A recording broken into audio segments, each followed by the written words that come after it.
narasumber, serta kepada seluruh hadirin yang berbahagia. Puji syukur kita panjatkan kehadirat Allah Subhanahu wa Ta'ala karena berkat rahmatnya kita dapat hadir bersama dalam kegiatan kuliah tamu metodologi penelitian pada hari ini. Perkenankanlah saya, Anissa Anisodika selaku Master of Ceremony untuk membacakan susunan acara pada siang hari ini. Adapun susunan acaranya, yang pertama, pembukaan, yang kedua, sambutan Ketua Program Studi S3 Pendidikan IPA dan Wakil Dekan Akademik dan Penelitian FKIP UNS, yang ketiga, kuliah tamu metodologi penelitian dengan agenda penyampaian materi oleh narasumber, kemudian diikuti diskusi dan tanya jawab yang dipandu oleh moderator. Dan yang terakhir adalah penutup. Acara yang pertama adalah pembukaan. Marilah kita buka acara hari ini dengan bacaan basmalah bersama-sama. Bismillahirrahmanirrahim. Menginjak acara yang kedua, sambutan yang pertama akan disampaikan oleh Kaprodi S3 Pendidikan IPA UNS kepada Prof. Sulistyo Saputro MSI PhD. Waktu dan tempat kami persilahkan. Baik, terima kasih Mbak Anda, Bapak Ibu, rekan-rekan yang saya hormati, Mbak Madonna, Prof. Paidi sebagai narasumber kita siang hari ini, Prof. Norma Yunita Indrianti, Wakil Akademik dan Research FKIP UNS, beberapa alumni S3 IPA, ada di antaranya Dekan Fakultas Pertanian Universitas di Timor di NTT, Bu Dr. Wahyuni Purnami, ada Dr. S1 Pendidikan IPA di Universitas Muhammadiyah Semarang, teman-teman alumni yang lain yang tidak saya sebut satu persatu, juga rekan-rekan mahasiswa S3 Pendidikan IPA, S2 Pendidikan Kimia, S2 Pendidikan Sains yang bergabung, dan rekan-rekan dari Himpunan Kimia Indonesia yang sudah hadir.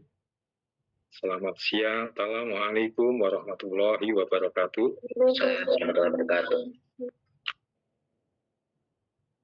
Pertama, marilah senantiasa kita bersyukur kehadirat Allah Subhanahu wa Ta'ala, Tuhan Yang Maha Esa, yang atas perkenannya pada siang hari ini kita dikaruniai kesehatan yang prima sehingga dapat berkegiatan bersama, yakni pelatihan metodologi penelitian pendidikan IPA yang diselenggarakan oleh Prodi S3 Pendidikan IPA FKIP UNS bersama dengan Himpunan Kimia Indonesia dalam rangka untuk memberikan sharing pengalaman terkait aspek metodologi penelitian. Bapak Ibu, rekan-rekan yang berbahagia, kegiatan ini diilhami oleh fakta bahwa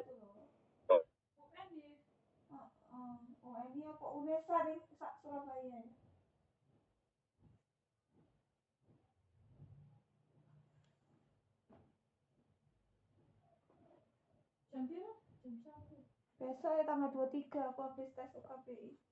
Ada di grup di Pak Doni yang dan beberapa itu sing typing juga angel juga sinyalnya deh Mbak Nah.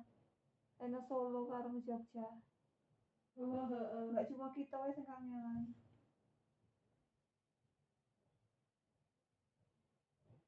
Angel ya.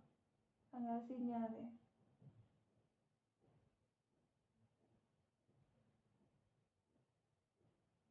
Enggak sih dong rekam ini caranya.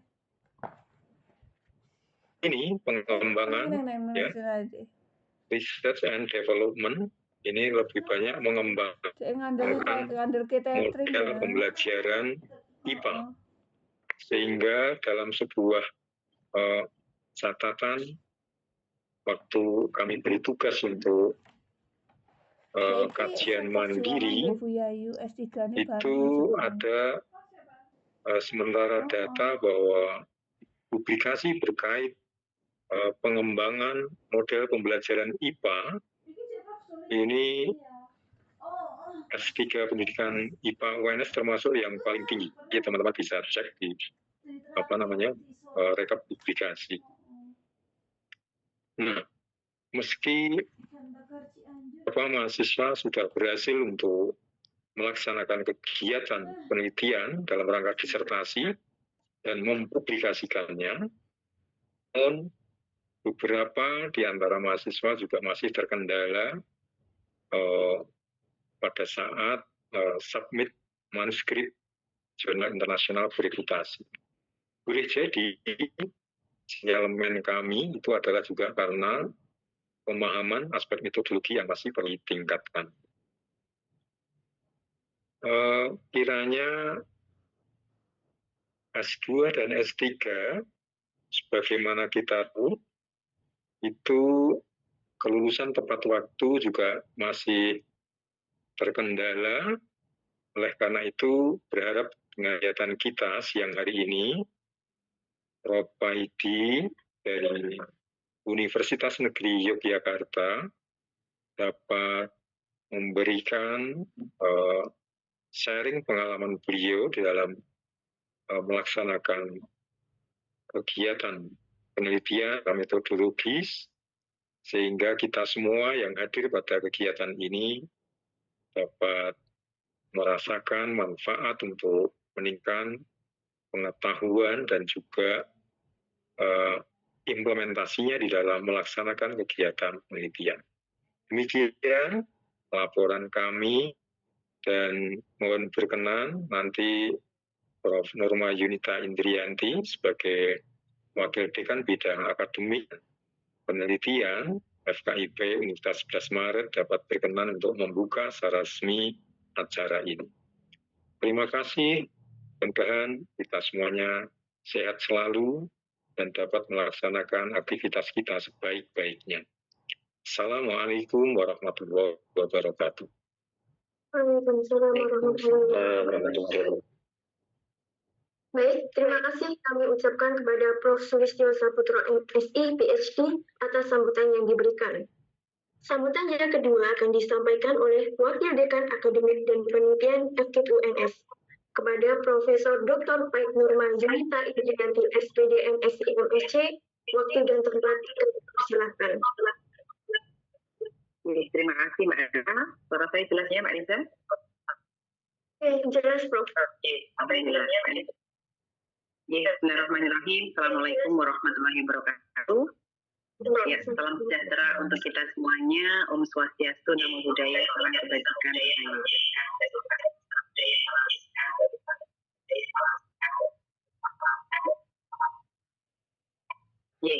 Yang terhormat Ketua Program Studi S3 Pendidikan IPA FKIP UN Profesor Sulistyo PhD, yang kami hormati narasumber kita pada pelatihan metodologi penelitian pendidikan IPA hari ini, Profesor Paidi dari Universitas Negeri Yogyakarta. Selamat siang, Prof. Terima kasih banyak sudah berkenan menerima undangan kami. Yang terhormat Bapak Ibu S3 Pendidikan IPA FKIP UNS, kemudian peserta pelatihan metodologi penelitian pendidikan IPA, ini tadi sudah disampaikan Prof. Sulis, ada dari alumni S3 Pendidikan IPA, kemudian juga teman-teman dari Divisi Pendidikan Kimia HKI bergabung dengan Prof. Sulis, juga teman-teman PPI. Alhamdulillah, semakin banyak ini semakin lebih dari jam 1 siang. Ya, alhamdulillahirrahmanirrahim, puji syukur kita panjatkan kehadirat Subhanahu wa Ta'ala sehingga pada siang hari ini di tanggal 22 September 2025 bersama-sama kita dapat dalam kondisi sehat walafiat berkumpul secara maya dalam pelatihan metodologi penelitian pendidikan IPA pada siang hari ini. Kami ucapkan terima kasih banyak kepada program studi S3 Pendidikan IPA, Pak Kaprodi dan tim yang telah menyelenggarakan kegiatan ini sebagai bagian tidak terpisahkan dari bagaimana penguatan research skill dari teman-teman mahasiswa dan juga pengayaan untuk teman-teman dosen dan juga semuanya yang terus kita memang ada di track riset, selalu melakukan riset untuk perbaikan-perbaikan. Sesuai dengan apa ya istilahnya renstra ya Prof. Paidi, renstra kami terkait dengan Prodi S3 ini memang kita selain menerima dari program reguler juga menerima dari by riset seperti halnya di UNY saya kira. Untuk by riset ini kegiatan-kegiatan seperti workshop di luar kelas yang reguler yang diikuti oleh teman-teman mahasiswa reguler ini yang sangat penting sekali, upaya yang sangat penting untuk diikuti mahasiswa untuk bisa kita betul-betul recharge gitu ya, recharging terkait dengan metodologi nanti. Mohon bagiannya Prof. Paidi bisa menyampaikan hal-hal yang menjadi critical issue, mengapa mahasiswa S3 kadang-kadang memang terhambatnya karena rejected dari metodologi ya, kan memang sangat umum terkait research and development itu baik dengan berbagai model. Ya nanti Prof. Paidi bisa memberikan refreshment terkait dengan topik riset tadi kualitatif, misalnya kuantitatif ataupun metode, kemudian nanti bisa isu-isu yang karena Prof. Paidi juga membimbing banyak termasuk berpengalaman juga terkait dengan metodologi bisa disampaikan Prof. Nanti termasuk teman-teman mahasiswa. Kemudian yang lain adalah untuk UNS sendiri, kita kan di universitas sudah memberikan dukungan ya teman-teman untuk memperlancar proses penulisan untuk publikasi ilmiah itu dengan Grammarly yang istilahnya premium gitu ya. Nah ini Bapak Ibu dosen research group itu diberi akses untuk Grammarly ini untuk bisa teman-teman manfaatkan sebelum betul-betul proofread, jadi bisa dimanfaatkan lebih dahulu. Nanti silahkan bisa menghubungi dosen pembimbing masing-masing karena akun Grammarly itu sudah diberikan untuk S dan memang kita berlangganan Grammarly. Kemudian yang kedua adalah langganan untuk manajemen library management ya. Kita melanggan EndNote juga, jadi mahasiswa bisa memanfaatkan langganan EndNote kita, bisa mencari informasi itu di perpustakaan UNS. Jadi dua hal tadi bisa teman-teman manfaatkan. Selain yang sudah teman-teman ketahui bagaimana Turnitin bisa membantu teman-teman semuanya dari akses dan juga ketersediaan untuk kita bisa cek terkait plagiarism termasuk juga AI detection di sana. Nah nanti mohon kepada teman-teman mahasiswa bisa memanfaatkan waktu sebaik mungkin di pelatihan metodologi penelitian ini untuk bisa langsung bertanya ke Prof. Paidi ya pakar untuk mengkonfirmasi beberapa riset step, misalnya ada yang ragu di bagian mana karena mahasiswa-mahasiswa yang ikut hari ini selain masih fresh semester 1, 2, semester 1, semester 3 juga yang sudah melakukan penelitian. Ya, terima kasih sekali lagi kesediaan dari Prof. Paidi dan juga teman-teman semuanya yang hari ini sudah 56 peserta untuk pelatihan metodologi penelitian ini. Dan saya juga lihat di sini yang tidak ingin berhenti belajar ya alumni-alumni yang tadi sudah disebutkan, ada yang sebagai ketua prodi, termasuk sebagai dekan, termasuk juga sudah jadi bapak dosen ingin terus menambah pengetahuan dan skill terkait dengan riset metodologi. Dengan mengucapkan Bismillahirrahmanirrahim, maka pelatihan metodologi penelitian pendidikan IPA yang diselenggarakan oleh Program Studi S3 Pendidikan IPA FKIP UNS pada siang hari ini, hari Senin 22 September 2005, kami nyatakan dibuka. Ya, terima kasih. Selamat melaksanakan pelatihan. Selamat siang. Wassalamualaikum warahmatullahi wabarakatuh. Berikan berbahasa.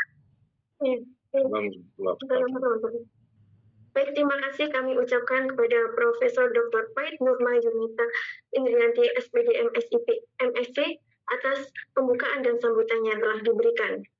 Hadirin yang berbahagia, tibalah kita pada acara inti, yaitu kuliah tamu metodologi penelitian yang akan disampaikan oleh Profesor Dr. Paidi MSI dari Universitas Negeri Yogyakarta. Pada sesi ini akan dipandu langsung oleh moderator kita, Bapak Zainal Arifin MPD. Kepada moderator, waktu dan tempat kami persilahkan. Ya, terima kasih Mbak Anissa Solehah. Izin untuk memandu jalannya kuliah umum pada siang hari.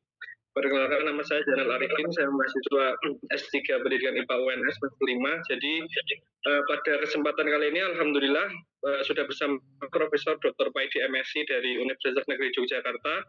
Assalamualaikum Prof. Paidi, apakah bisa mendengar suara saya? Waalaikumsalam. Ya, alhamdulillah. Terima kasih banyak Prof. Paidi atas waktu dan juga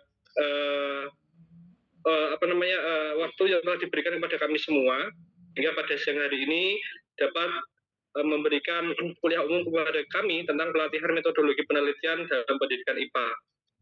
Pertama-tama yang saya pilih Profesor Sulistyo Saputro MSc PhD selaku Ketua Prodi S3 Pendidikan IPA FKIP UNS, kemudian ada Profesor Dr. Pait Nurma Yunita MSc sebagai Wadek 1 FKIP UNS, dan juga yang saya hormati dan saya banggakan teman-teman sejawat dengan di S3 Pendidikan IPA UNS, dari mahasiswa dan juga alumni dari S3 Pendidikan IPA UNS.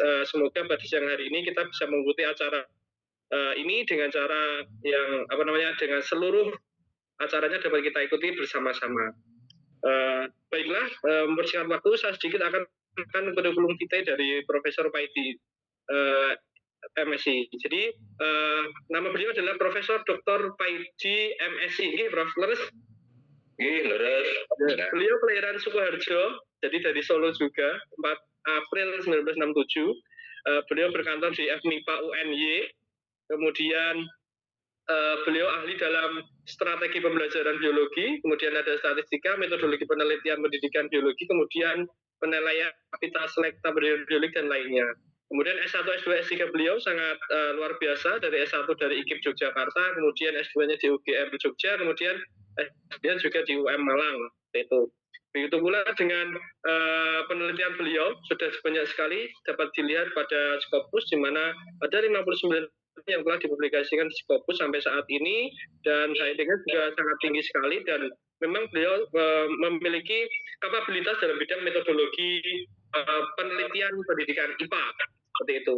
Jadi tidak perlu berlama-lama, waktu saya serahkan kepada Profesor Dr. Paidi MSc. Prof. Paidi, kami persilahkan. Monggo, Prof. Baik.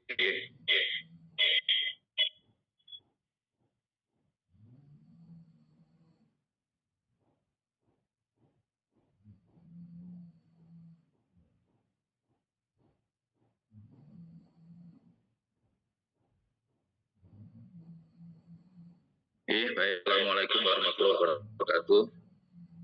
Waalaikumsalam warahmatullahi wabarakatuh. Yang saya hormati Prof. Nurma, Pendidikan 1 FKIP UNS, Korprodi Prof.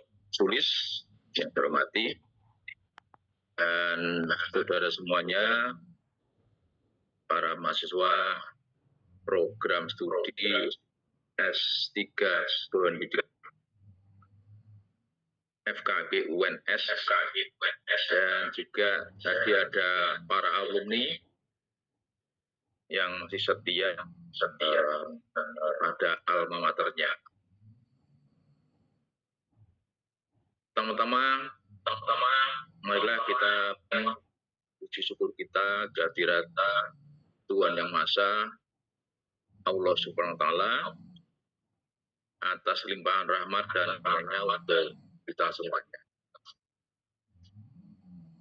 Dan selanjutnya, terima kasih saya Prof. Sulis telah mengundang saya untuk bersama-sama para mahasiswa berdiskusi mengenai metodologi penelitian pendidikan IPA. Dan sebelumnya saya mohon maaf Prof. Sulis, ya agak mendadak saya menyanggupi Prof. Sulis karena minggu lalu disinggung, saya lupa tidak konfirmasi baru hari apa kemarin Prof. Sulis, hari Sabtu ya. Ya pokoknya Prof. Sulis yang dahulu saya siap, insya Allah. Dan mungkin bukan pakar saya, tapi ya sudah praktisi lah, praktisi seperti teman-teman, ya guru, ya dosen itu praktisi. Ya, sehingga sifatnya barangkali lebih ke sharing pengalaman. Kalau pakar, Prof. Sulis lebih pakar dalam hal ini. Ya, saya barangkali sharing saja, mungkin ada hal-hal yang saya alami yang ditemui belum dialami oleh teman-teman. Suara saya jelas, Prof. Sulis? Iya, jelas, Prof. Alhamdulillah. Saya ketir-ketir karena sinyal dari pagi sempat gangguan. Oke, mohon izin saya menyampaikan beberapa slide untuk bahan diskusi. Karena bahan tidak banyak saya siapkan, nanti saya berharap justru diskusi banyak.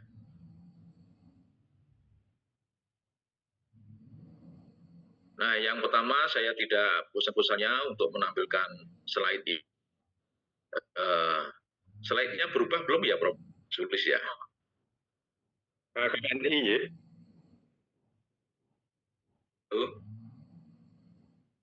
Ya, ini muncul KKNI, Prof.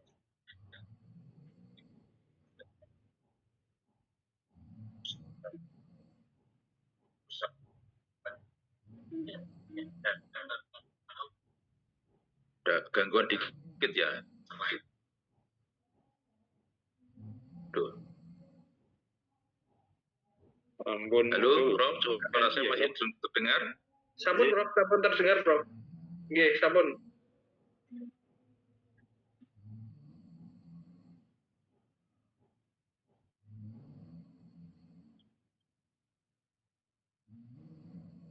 Halo, apakah suara saya terdengar? Dapat dilanjutkan? Dapat dilanjutkan, Prof. Terlihat nih. Mohon maaf, ini gangguan terus sinyalnya. Oke, di slide muncul apa ya di sana, nggih? Jangan-jangan beda dengan yang saya tampilkan. KKNI, Prof. Oke, terima kasih. Oke, maaf saya mulai dari ini untuk memastikan bahwa kerjakan apa yang kita tuju itu sesuai dengan regulasi yang berlaku. Ini Perpres nomor 12 tahun 2012 tentang KKNI ini masih diberlakukan, bahkan juga diakui dalam Permen Dikti yang terbaru, Permen 39 2025 ini juga KKNI juga masih digunakan. Nah, kita lihat di KKNI ini untuk level S3 ada tuntutan kualifikasi untuk program doktor, yaitu mampu mengembangkan pengetahuan dan seni yang baru di dalam bidang keilmuannya atau praktek keprofesionalannya melalui riset sehingga menghasilkan karya kreatif, original, dan teruji. Kemudian di bagian lain, karya kreatif, original, dan teruji ini diarahkan untuk bisa membantu memecahkan permasalahan praktis. Nah, ini kata kunci yang ingin saya tekankan, supaya teman-teman juga ngeh dengan ini. Siapa tahu nanti ada yang mempertanyakan karya kita, apakah sudah relevan dengan tuntutan. Nah, selanjutnya, nanti kalau suara saya hilang, mohon diberitahu ya, Prof. Sulis. Prof. Ya, kita langsung ke gambar bahwa disertasi kita adalah untuk problem solving, sehingga kita mulai dari problem. Nah, problem seperti yang kita pahami merupakan gap antara idealita dengan realita. Nah, semakin besar gap, semakin besar jarak ini, maka tentu semakin urgen masalah itu. Nah, masalah ini kemudian nanti melalui analisis penyebab masalah, analisis solusi akhirnya kita pecahkan. Solusi itulah sebetulnya yang menjadi judul disertasi kita. Jadi disertasi kita ini adalah sebetulnya bukan solusi pada masalah. Nah, harapannya tentu solusi ini berupa karya kreatif, original, dan menggunakan pendekatan transdisiplin seperti yang ditulis di dalam KKN ini tadi. Nah, harapannya masalah tadi bisa terpecahkan. Itu harapan kita semuanya. Sehingga lingkup dalam perkuliahan yang pokok yang saya pahami Prof. Tulis selama S3 itu ya sebetulnya hanya ini, mengkaji, mengamati realita, kemudian idealita yang terjadi di sekitar kita yang terkait dengan pendidikan IPA. Dan kita tentu harus sampai menemukan gap itu ya, karena sebetulnya gap itu ada banyak sekali. Di banyak hal kita bisa temukan gap. Hanya barangkali kejelian yang membedakan seseorang mudah mengenali gap atau tidak. Dan kemudian dari gap itulah pikirkan yang lebih baik, kita pikirkan inovasinya melalui disertasi. Nah, sehingga disertasi yang saya pahami ya harus menghasilkan karya kreatif, original dan teruji tadi dengan pendekatan interdisipliner. Nah, aktivitasnya adalah pengembangan. Pengembangan ini kalau memungkinkan adalah bentuk opsi, menghasilkan sesuatu yang betul-betul baru, atau paling tidak inovasi. Inovasi dari yang ada, perbaiki, disempurnakan, sehingga punya dampak, punya manfaat yang lebih baik. Nah, syukur bisa menemukan. Nah, karena di gambar segitiga tadi, S3 dituntut bisa menghasilkan invention, artinya bisa menemukan sesuatu yang baru. Nah, sesuatu yang baru itu bisa berupa model atau cara gitu ya, atau barangkali berupa media, alat, dan banyak yang lain yang mampu memecahkan masalah praktis. Sehingga target capaiannya adalah karya kreatif yang sudah tervalidasi, teruji, bahkan terimplementasi sebagai model yang final. Syukur sudah terpublikasi. Nah, ini beberapa bulan lagi sampai terpublikasi, baru bisa dianggap lulus.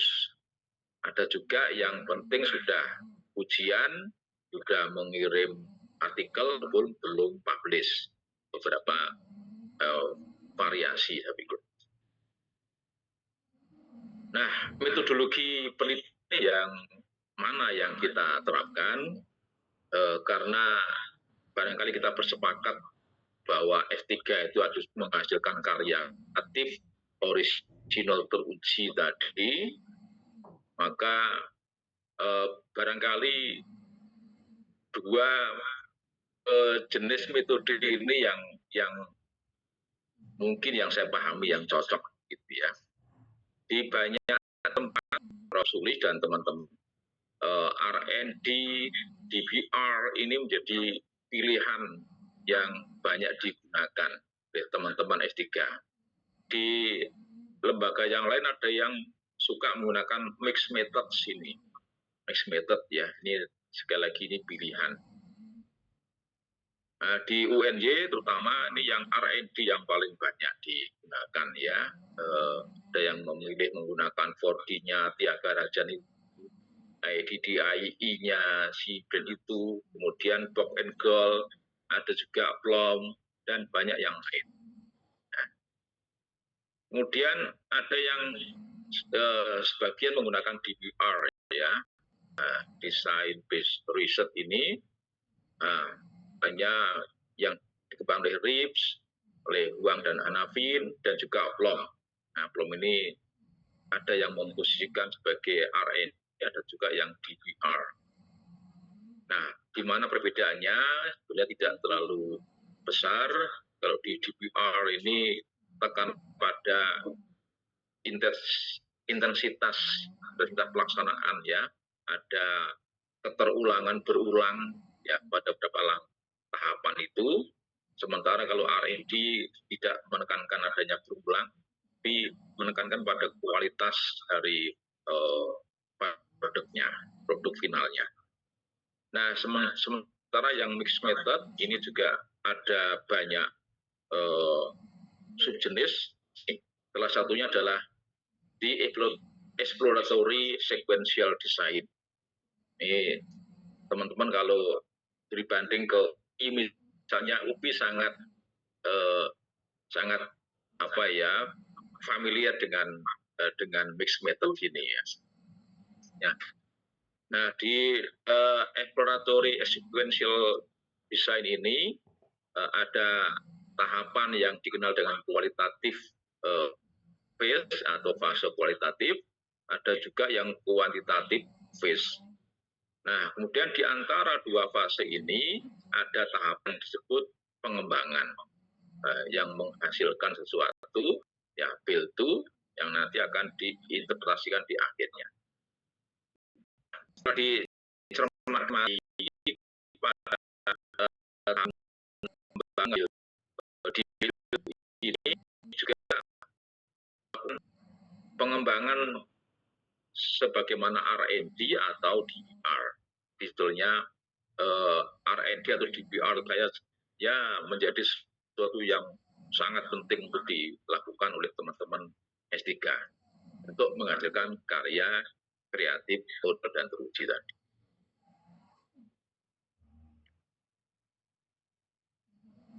Nah, ini sekilas perbedaan tentang R&D dan DBR, mungkin bisa dibaca nanti kalau ya saya lewat saja.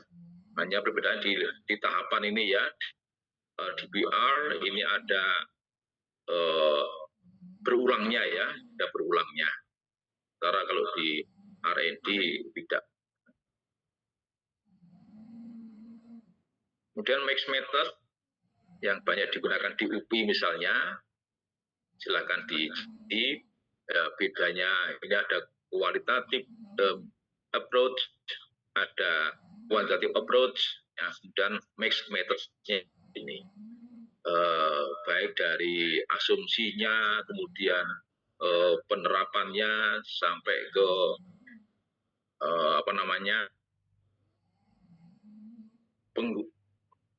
aplikasi penerapannya itu juga dapat dipilah, dibedakan. Ya.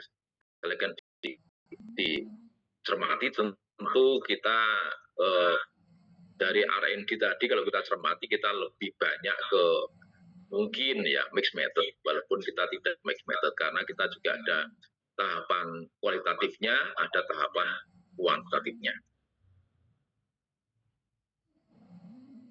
Ambil salah satu R&D ini akhir-akhir ini yang banyak dipilih oleh mahasiswa karena dugaan saya karena sejak di tahapannya itu secara garis besar hanya ada 3 tahapan. Nah, ada tahapan preliminary research, ada tahapan prototyping, dan ada tahapan assessment phase atau pengujian. Nah, kemudian di beberapa sumber yang lain, edisi baru dari Bloom, ini Bloom juga membedakan ke 5 langkah, walaupun 3 langkah yang tengah ini sebenarnya fase yang tengah tadi ya, fase prototyping atau pengembangan modelnya. Yang di akhir setelah itu baru ada tahapan pengujian.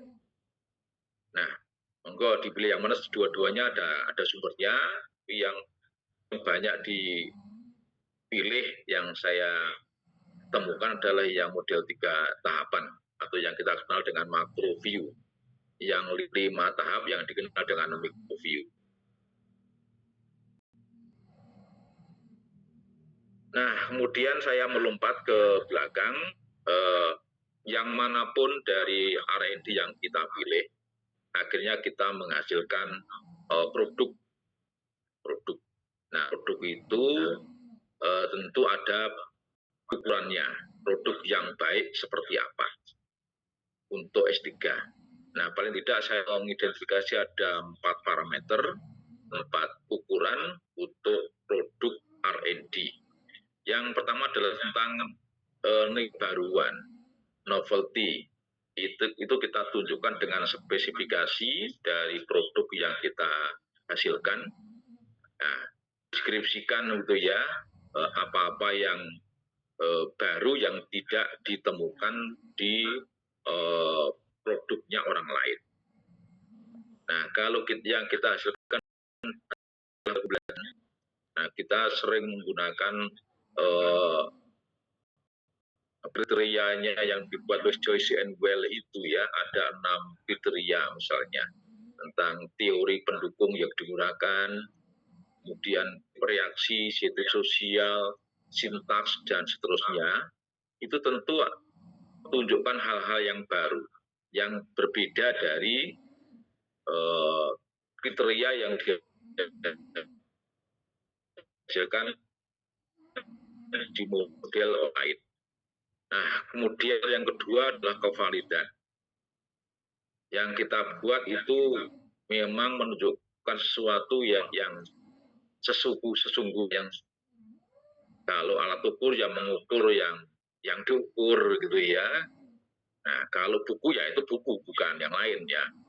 Dan itu nanti hanya lewat uji kevalidan dengan melibatkan orang-orang yang kita anggap pakar di bidangnya, maka kita percaya yang valid memang valid. Sehingga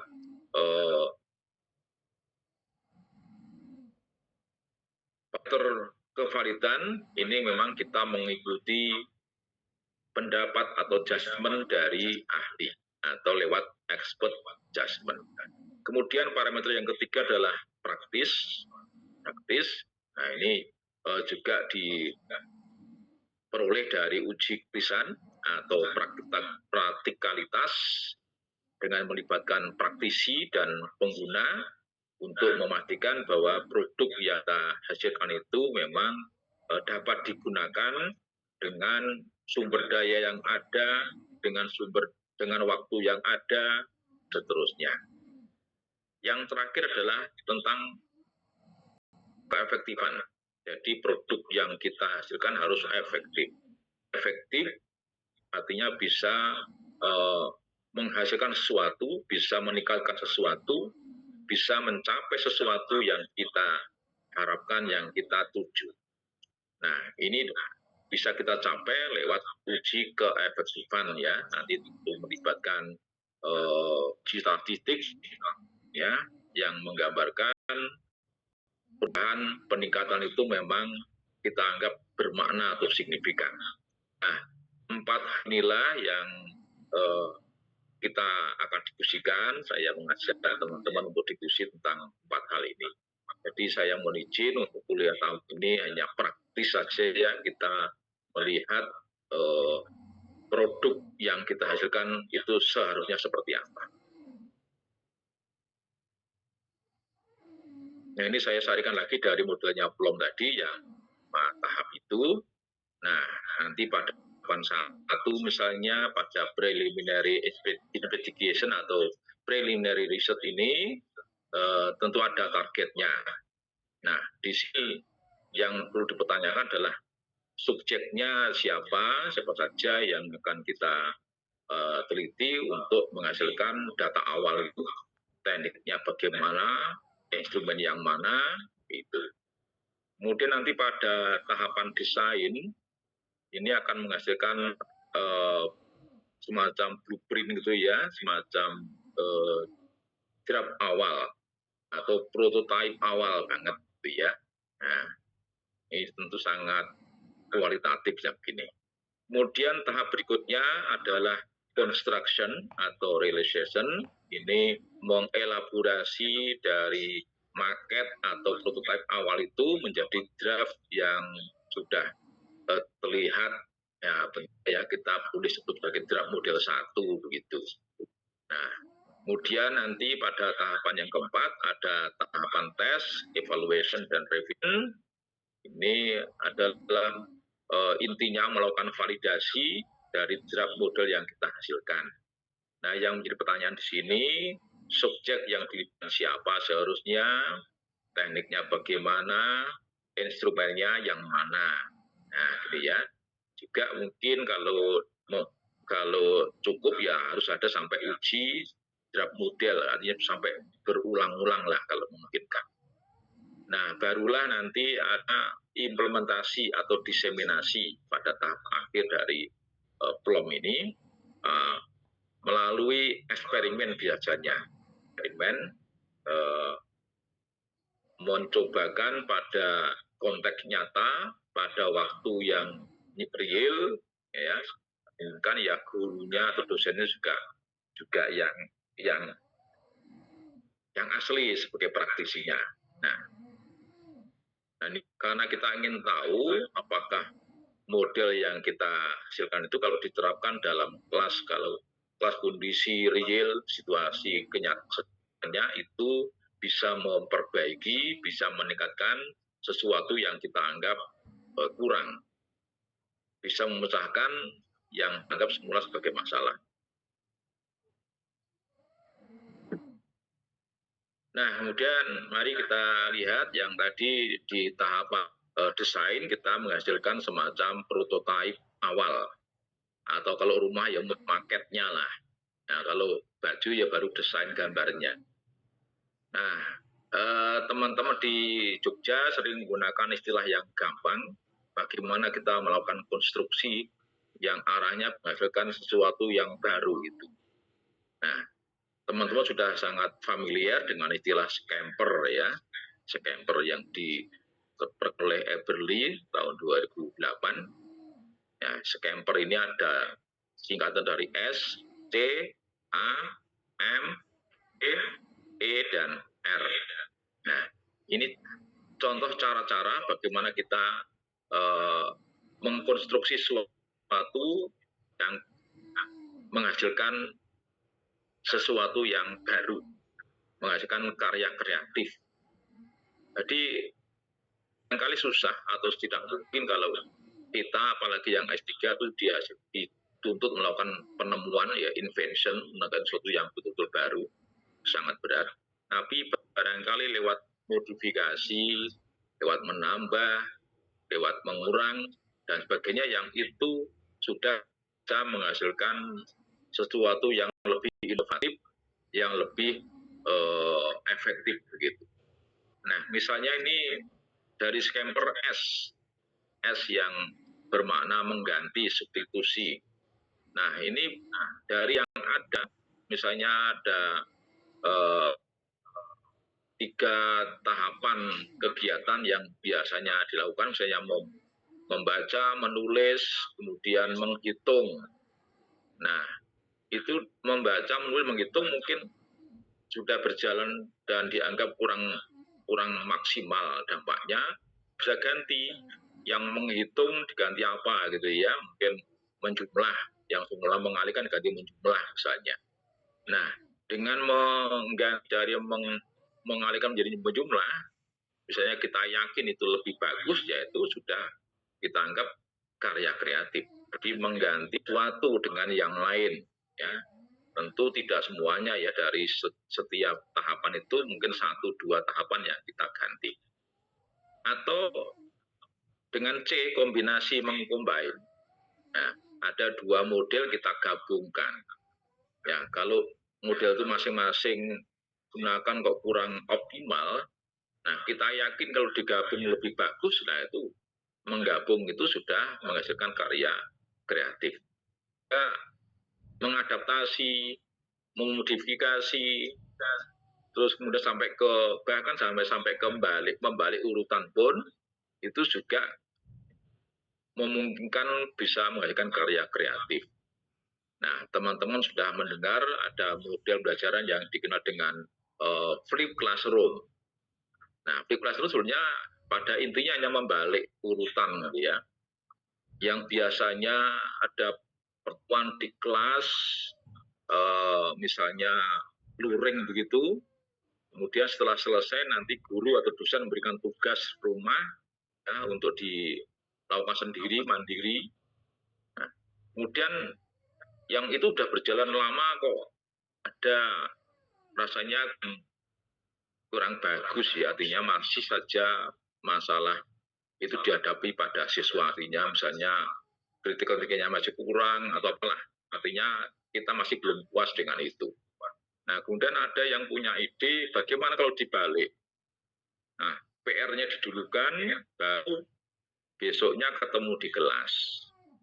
Nah, dengan dibalik itu, rasionalnya PR itu dikerjakan oleh siswa. Kemudian nanti di kelas dibahas. Nah, ternyata yang seperti ini sudah sangat efektif, bisa paling tidak menekan dari yang semula lower order thinking skill bisa meningkat ke higher order thinking skill. Temuannya sudah ribuan artikel seperti itu. Silakan dicermati. Sekedar membalik, ya rearrange saja atau reverse balik. Nah, monggo teman-teman nanti memilih yang mana kreasi dari Scamper ini, atau ada cara yang lain, monggo, karena ini kan hanya dikenal oleh si Eberly ini. Nah, ini contoh yang kami lakukan untuk menghasilkan karya kreatif. Kami pernah menghasilkan model pembelajaran yang kami sebut sebagai model pembelajaran berdiferensiasi berbasis proyek.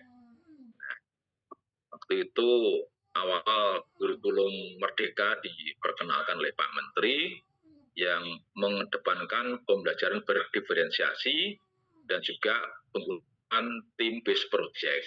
Nah, sementara yang sudah berjalan, project based learning sudah biasa digunakan lah oleh guru-guru pada kurikulum sebelumnya. Juga differentiated learning sudah bukan hal baru sebetulnya. Konsep ini sudah ada walaupun secara real digunakan di sekolah-sekolah. Nah, kami berusaha untuk menggabung ya atau semacam memodifikasi ya, akhirnya menghasilkan model baru. Nah, ini dari Scamper ini misalnya kami pilih yang M-nya.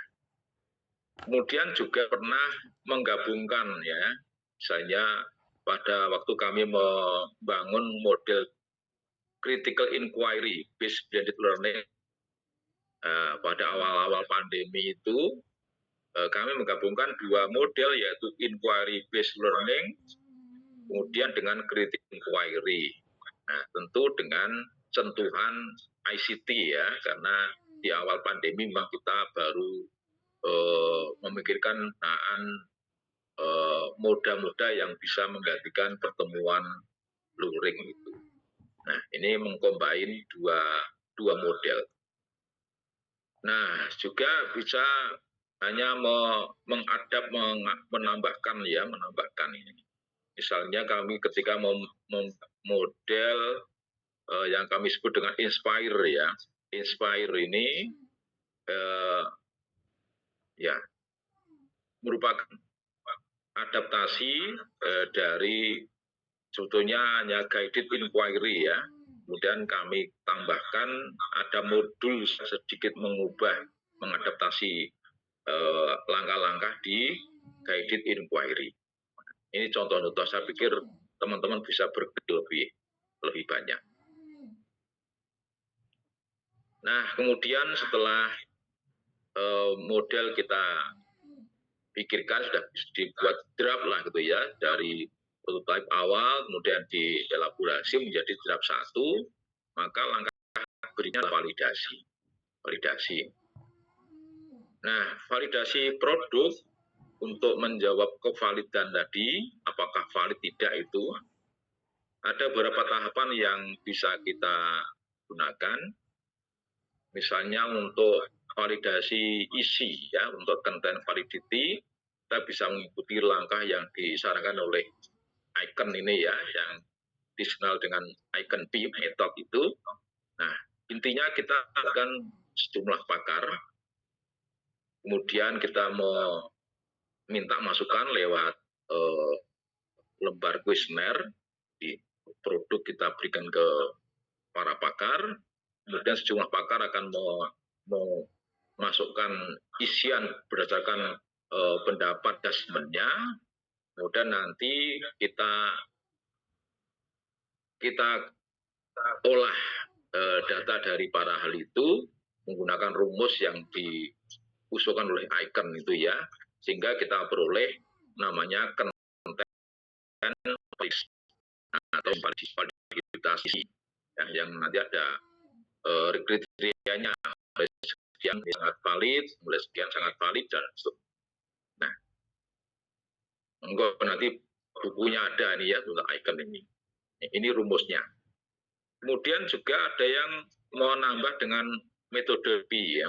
Metode LP ini biasanya dilakukan ketika ada beberapa istilah atau konsep yang sangat sulit, yang itu kalau hanya melewati ICON itu ya itu agak lama karena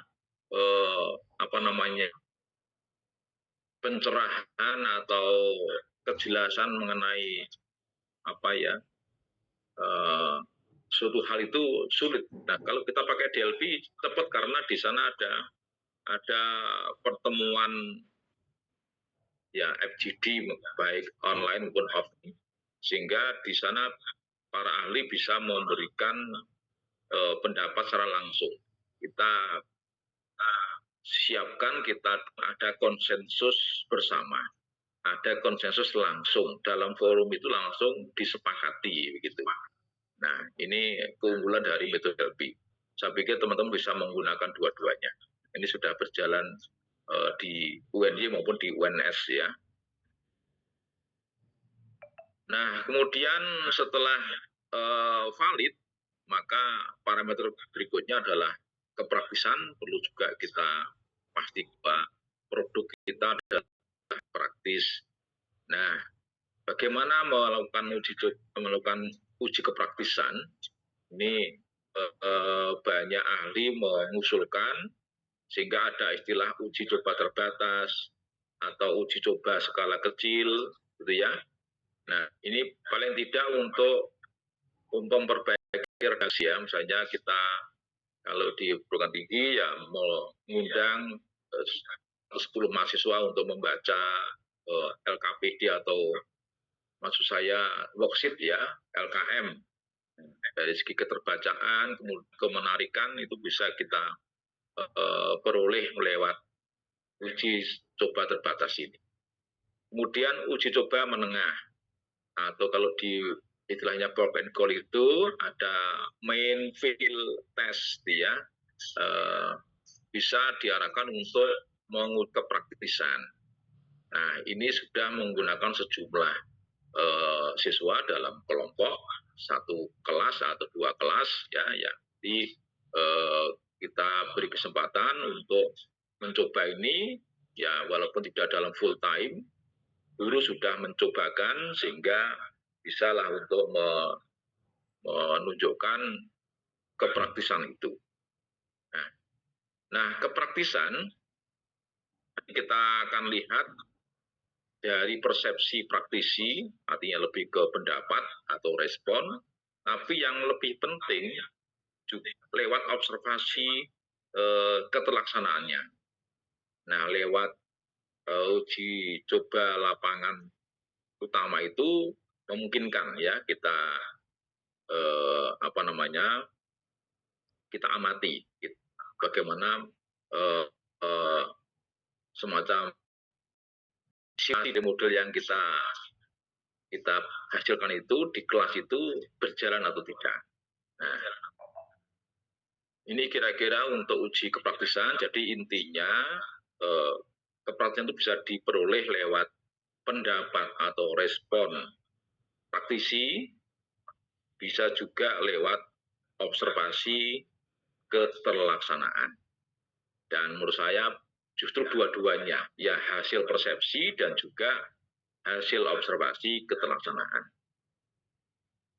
Tentu mode yang praktis ya, yang menurut praktisi itu sesuatu yang dipersepsikan gampang dan kenyataannya juga terlaksana dengan mudah, dengan efisien, dengan ekonomis ya, itu ukuran-ukuran kepraktisan. Nah, selanjutnya baru kita menuju ke parameter keefektifan tadi, nah, yang merupakan salah satu parameter yang penting dari produk R&D yang baik.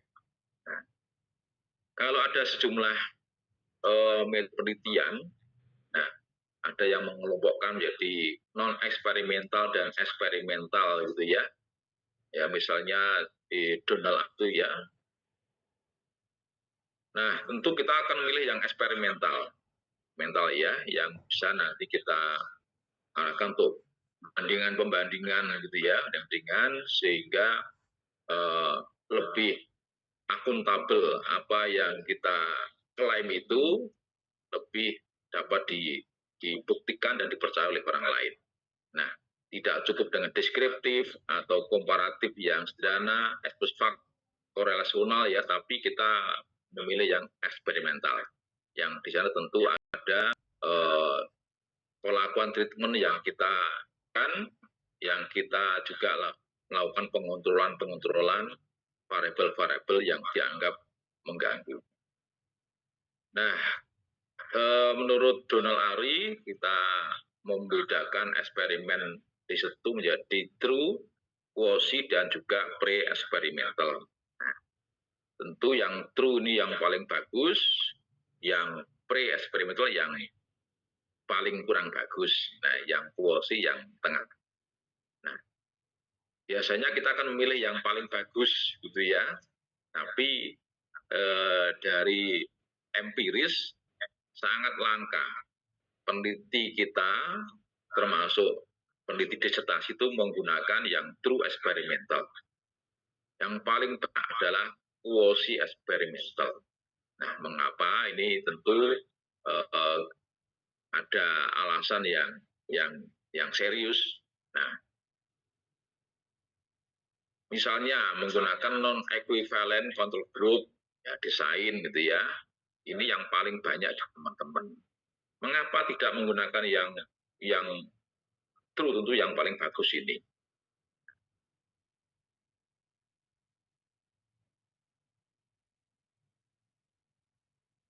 Nah, ini berhubungan dengan berhubungan dengan kerealistikan gitu ya. Kerealistikan. Kalau true eksperimental itu seperti yang kita sudah pahami,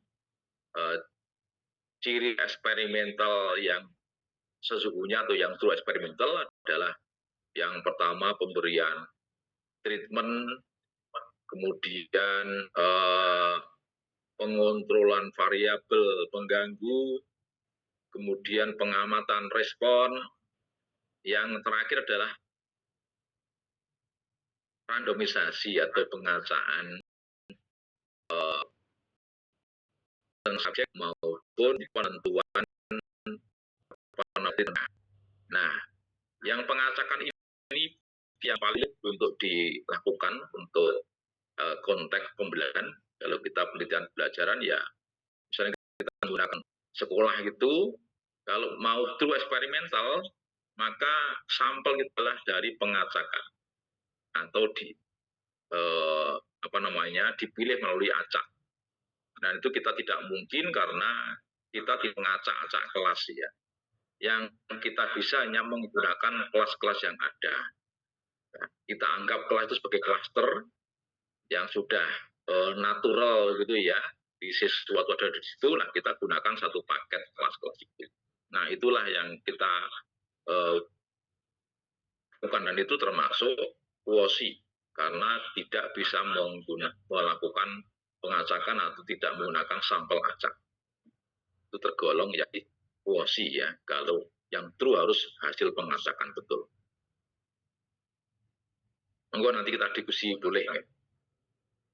Ini gambaran untuk eksperimen. Biasanya gambarannya adalah ada X, ada Y, di mana X itu notasi variabel bebas. Kemudian yang Y adalah notasi untuk variabel tergantung atau tergayut. Misalnya X sebagai variabel bebas yang kita gunakan sebagai treatment, adalah jenis model pembelajaran. Ada pembelajaran, misalnya ini model yang kita hasilkan ya, model baru begitu. Nah, kita tentu dengan penerapan model baru ini bisa meningkatkan kemampuan siswa ya, misalnya critical thinking. Nah, critical thinking ini nanti yang kita akan amati pada siswa kita. Nah, dan ada gambar lain. Nah, ini kalau S2 dan S3 biasanya pilih yang bawah. Kalau yang atas katanya untuk S1 gitu ya. Yang bawah untuk S2 dan S3. Walaupun juga tidak sepenuhnya benar ya. Nah, yang bawah ini bedanya ada dua macam variabel tergantung. Ada Y1 dan ada Y2. Kemudian variabel bebasnya hanya satu ini ya. Bisa juga dua sih, tapi ini yang banyak digunakan teman-teman. Nah, ini yang kita kenal dengan multivariat itu yang multivariat ada lebih dari satu variabel tergantung. Nah, desain SP-nya atau experimental design-nya boleh kita gambar gini. Kalau kita mengikuti gengsi para mahasiswa tadi ya untuk S3 ya paling tidak yang kedua tadi. Dan akhirnya akan menggunakan multivariate analysis of variant atau MANOVA. Nah, MANOVA ini itu merupakan kelanjutan dari ANOVA atau bentuk lain dari ANOVA ketika variabel tergantungnya dari satu variabel tergantung. Nah, karena ANOVA itu membandingkan lebih dari dua kelompok, maka teman-teman S2 juga biasanya menggunakan 3 kelompok untuk eksperimennya.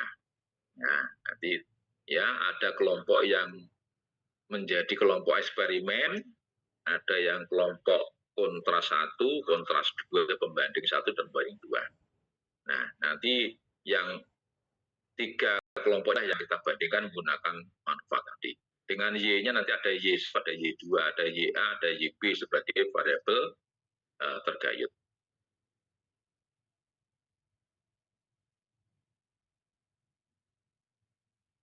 Nah, ini bagian dari quasi eksperimen juga. Ini biasanya yang menjadi kebingungan gitu ya. Sampai sekarang, sampai ke ujian disertasi pun masih ditemukan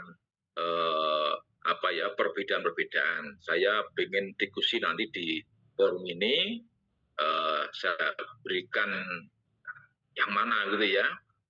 Nah, contoh ini satu disertasi dalam menentukan populasi sampel dan dari sampling seperti ini. Ya, populasinya adalah seluruh siswa kelas 10 suatu kabupaten gitu ya. Misalnya di sana ada 10 SM. Nah, kemudian sampelnya adalah seluruh siswa dari 3 kelas yang terambil. Artinya mengambil 3 kelas dari seluruh SMA di kabupaten itu. Nah, bagaimana caranya? Nanti kita biar diskusi ya. Nah, ambil 3 kelas, maka 3 kelas itulah yang kita juga masih acak lagi, masih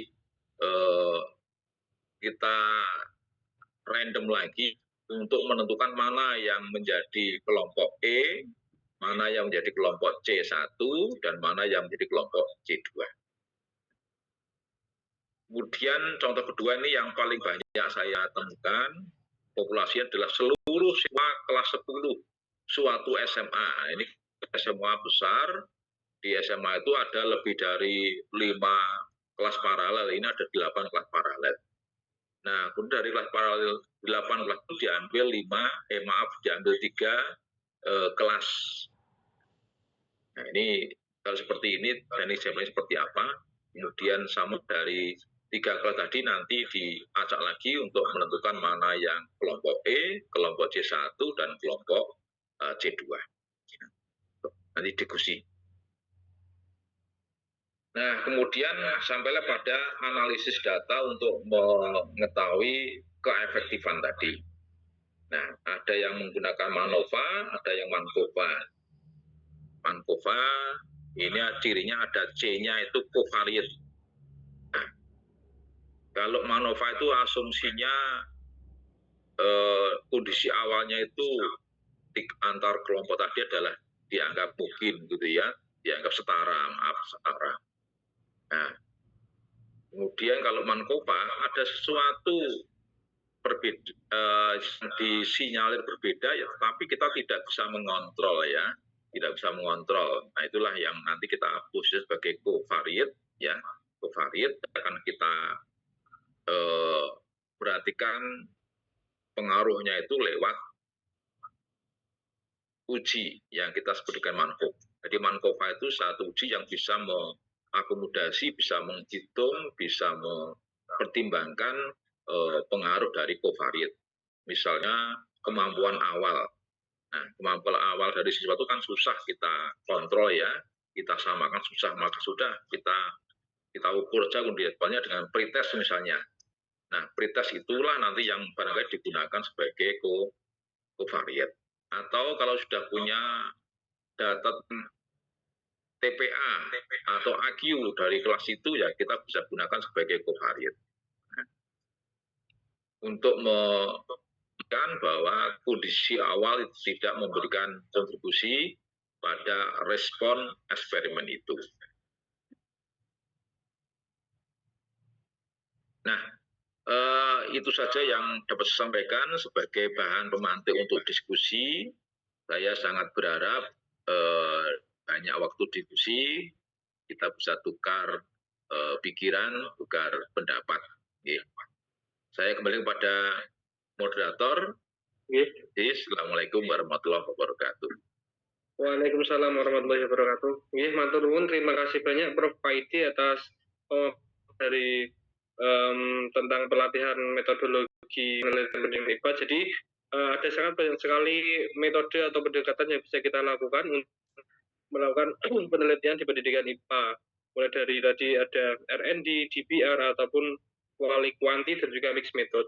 Dan tadi Prof. Paidi sudah menjelaskan tiap-tiap bagian tersebut juga memiliki kekhasannya tersendiri, sehingga mungkin dari teman-teman pemaparan dari Prof. Paidi ada pertanyaan ataupun ada yang ingin disampaikan, bisa langsung menyampaikan dengan raise hand atau dengan di kolom chat juga tidak apa-apa. Seperti itu. Saya Mas Zainal. Monggo Pak, silakan langsung boleh.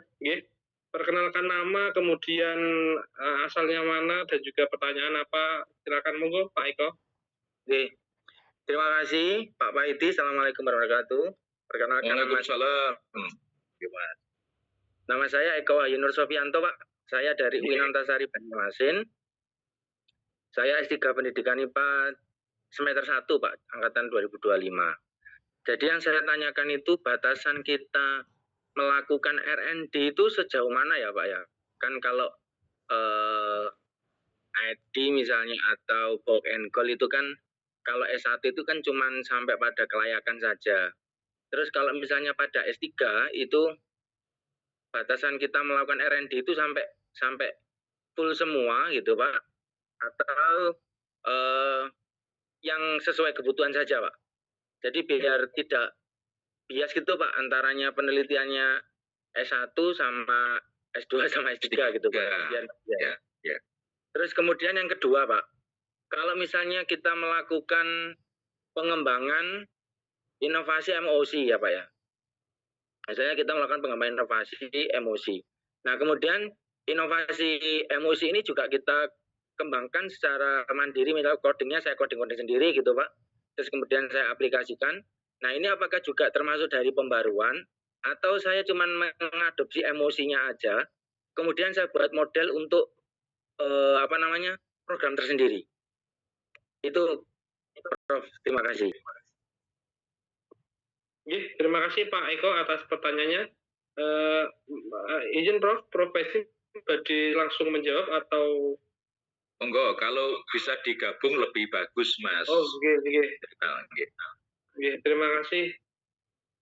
sebelum Prof. Paidi menjawab, mungkin ada pertanyaan lagi dari teman-teman yang lainnya, mungkin dari teman-teman mahasiswa atau alumni. Monggo dipersilahkan.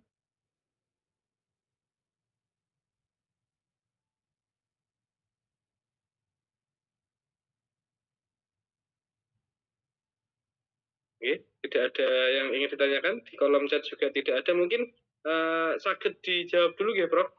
Sembari menunggu yang lainnya bisa bertanya lagi. Baik, terima kasih Mas Eko.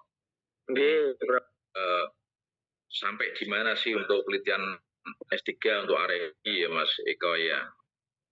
Kalau S1 itu misalnya EDDIE itu hanya sampai pada tahapan D yang kedua maaf ya, sehingga I-nya belum. Nah, untuk S3 apakah boleh begitu ya? Terima kasih Mas Eko. Kalau saya berpikir sebagai kalau 4D itu yang menemukan siapa Mas Eko? 4D itu yang memperkenalkan siapa? Pork and Gold. Ya, 4D itu ya, Tiaga Raja orang India itu ya, orang India. Nah, 4D itu ada 4 langkah D ya, D1, D2, D3, D4. D1 itu define, kemudian design, yang D3 develop, yang D4 disseminate. Nah, untuk S1 biasanya sampai tahapan develop saja, itu pun hanya develop awal ya. Hanya develop itu ada nanti develop sampai ke kelayakan yang belum dicoba gitu, sampai di situ. Nah, kalau saya menjadi Tiaga Raja, ya tentu saya tidak rela lah mongso 4D kok hanya dikerjakan 2,5D gitu ya, tidak ada 3D gitu. Ya, mestinya juga S1 pun penuh, semua dikerjakan, hanya produk yang dibuat tentu yang lebih sederhana. Ya, misalnya membuat LKPD, elektronik misalnya. Itu kan untuk anak S1 memungkinkan, ya, dan cepat juga. Nah, artinya Mas Eko, jangankan untuk S3, S1 saja harapan saya bisa semuanya, semua langkah. Hanya perbedaannya di produk yang dihasilkan itu tentu inovasinya lebih minimal lah untuk S1 begitu ya. Nah, S3 tentu harus sampai tuntas. Sampai kalau 4D ya sampai disseminate. Kalau EDDI ya sampai evaluate-nya gitu ya. Nah, kalau yang pork and gold ya sampai di akhir itu apa? Di akhir itu ya sampai ke uji operasional kemudian sampai ke evaluasi juga. Kenapa begitu? Karena parameter produk R&D ya tidak hanya valid praktis tapi juga sampai ke efektif. Nah, bisa menunjukkan efektivitas kalau kita sampai menguji ya. Kan kalau EDDI itu sampai ke efisien dan efektivitasnya. Jadi tidak hanya efektif tapi juga efisiennya. Maka harus sampai tuntas. Itu Mas Eko. Jadi jangankan S3, S1 saja harus tuntas. Kemudian yang inovasi emosi tadi ya. Nah, salah satu parameter produk kan harus ada novelty tadi ya, ada kebaruan. Kebaruannya itu tadi lewat emper tadi ya, mau ada penggantian sesuatu, ada penambahan, ada penggabungan gitu ya. Nah, tapi dengan penambahan, penggabungan, modifikasi itu kita yakin lebih baik, lebih efektif. Nah, dan itu salah satu yang meyakinkan ya pendapat ahli. Betulkah yang kita buat itu ada unsur-unsur novelty-nya.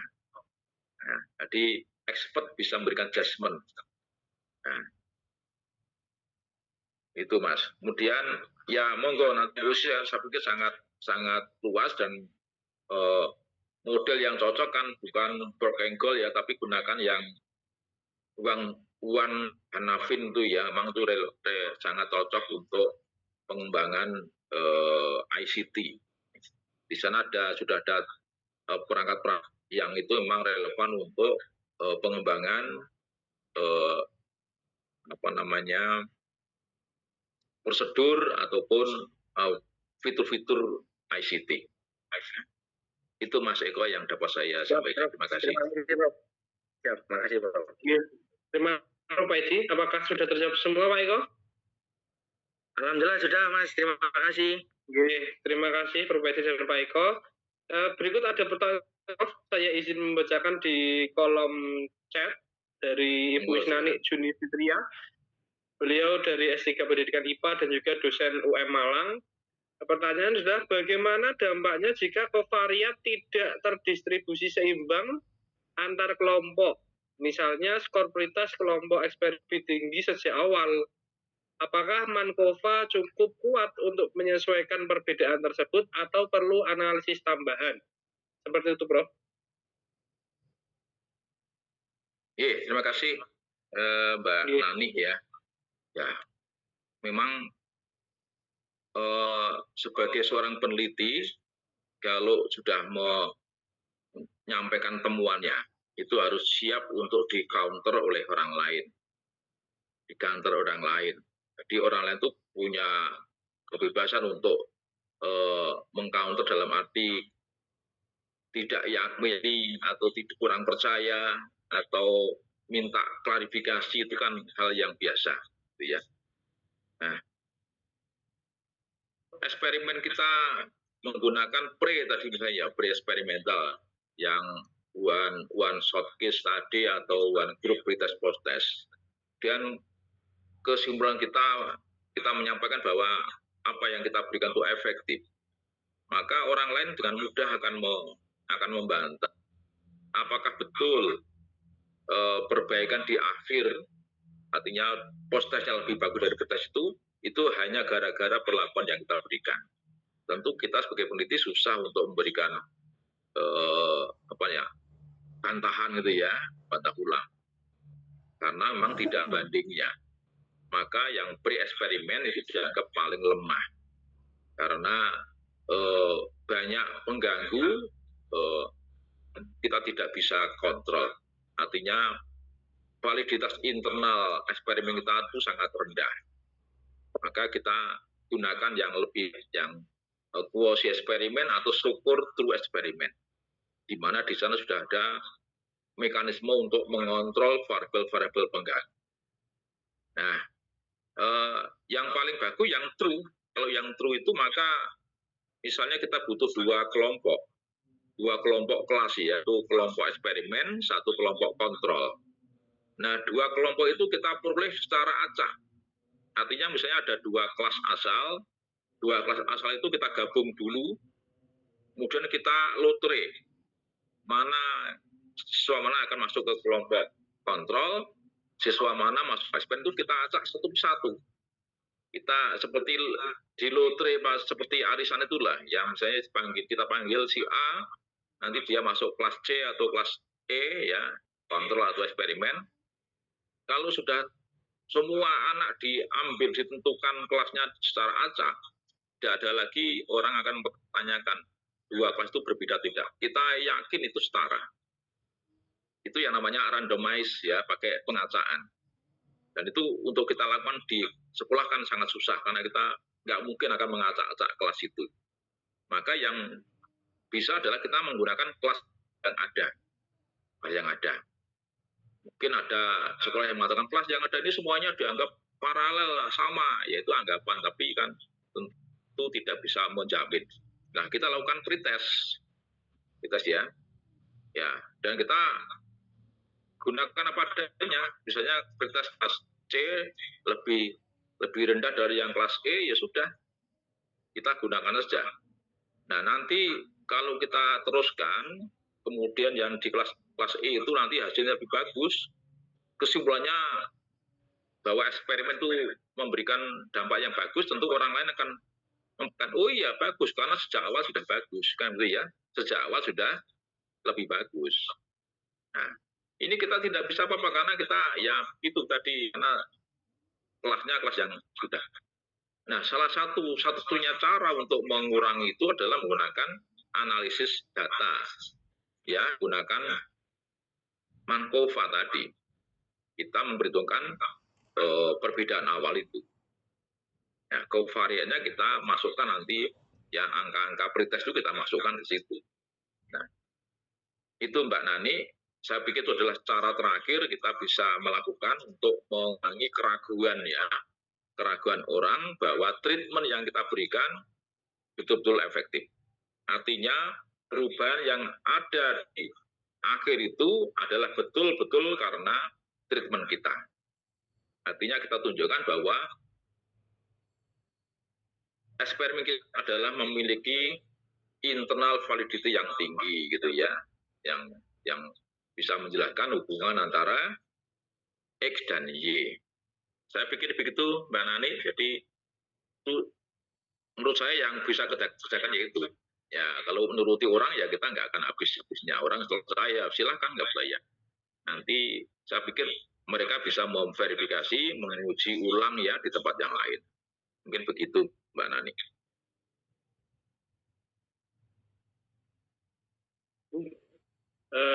Monggo Mas Zainal. Ya, silakan Prof. Ini saya baca lagi. Prof. Bu Isnani, terima kasih penjelasan Prof. Mungkin sudah ini Prof. Ada pertanyaan lagi Prof. Izin, ini dari obrolan chat. Ini ada Ibu Nur Aziza Lubis dari S3 Pendidikan IPA UNS juga, sama mahasiswa angkatan 2002. Izin menyampaikan pertanyaannya. Untuk penelitian RMD, apakah ada syarat minimal jumlah banyaknya sampel yang digunakan, Prof? Dan jika seandainya mengembangkan sebuah model pelatihan, apakah bisa digunakan metodologinya mixed method seperti itu, Prof?